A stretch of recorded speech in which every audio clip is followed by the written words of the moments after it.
So first of all, we have obviously seen that the COVID vaccination, which is not a traditional vaccine, required more than 1, 2, 3 boosters. So that kept on going. That's definitely more money in the bank. But the financial system and the big pharma are connected in this regard. The financial system, I believe, the financial system needed a lockdown, needed a complete stop of spending. It just had to stop and sit in your place because we never really fixed what happened in 2009.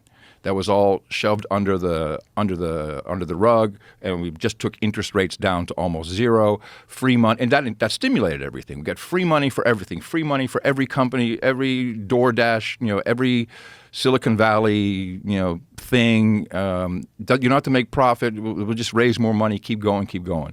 Until, if you look at what something called the reverse repo market, it's a banking thing, spiked just like it did just before the Great Recession, the housing bust. That's right then is when, we got a lockdown, we've got a pandemic.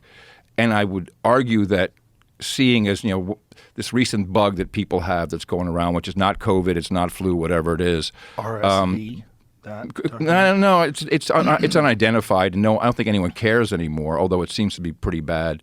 It was the media that really freaked everybody out. We had death counts on the screen, all this stuff going on and on and on.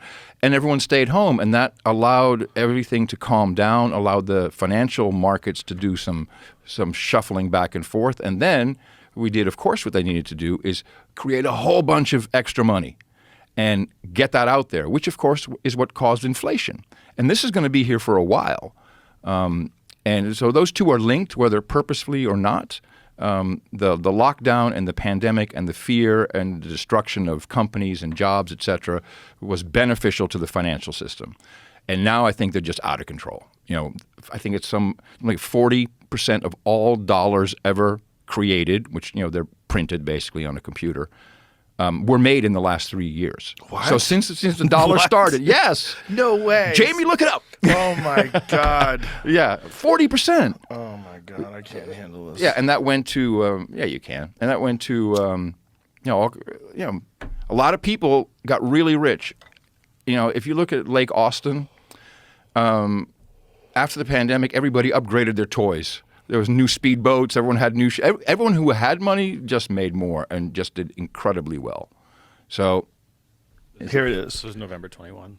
Is it a big deal that 40% of U.S. dollars was printed in the last 12 months? No, it's not.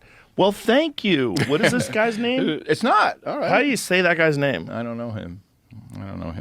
But how do you say his name? Sohit Miglani. Okay, please read first. I received a high amount of negative comments and emails telling me that inflation is real and my article is wrong. Please note that nowhere in my article do I say that inflation doesn't exist. It is real, and it is happening. The goal of the article was to separate the current economic conditions from the impact of the 40% printing statistics and the fact that they are not related in the way most politicians would communicate. I'm sure if you read enough articles, seen enough TikToks and tweets about this statistic, it sounds like a scary fact, and mostly it's been used by polarizing figures on social. You polarizing. You are a polarizing. I'm a polarizer, figure. Brother. On social media to drive hysteria and scare people, sure, or for polarizing the public against their political opponent. But what does this figure mean? Even mean, and is it really that big of a deal? The simple answer is no, it's not a big deal. The explanation is slightly complicated and informed by socioeconomics. Well, I can tell you what this leads to. This is MMT, or modern monetary theory. And this is something that the economists are all in on. And the idea is, like Japan, you can just keep printing money, handing it out. And if you think unemployment insurance in Texas, even though it's supposed to be for 3 months, it is on par with a $65,000 or $70,000 a year salary. I mean, you can get by on unemployment insurance pretty well for a bit. The modern monetary theory really is, like the universal basic income. Andrew Yang, that was his thing. This is what Japan did, and it's called the Japanese debt trap. And you just keep printing and printing. The problem you have is you need to have young people. You need to keep making human beings. Oh, boy. And this is the problem. And I've spoken to bankers, like real Wall Street guys. I know them, they're friends. And they say, oh, we have nothing to worry about in America when it comes to modern monetary theory. So why not? Because if we don't make enough babies, we'll just import them. Hence the border being pretty much open. Just keep people coming in. That's the idea.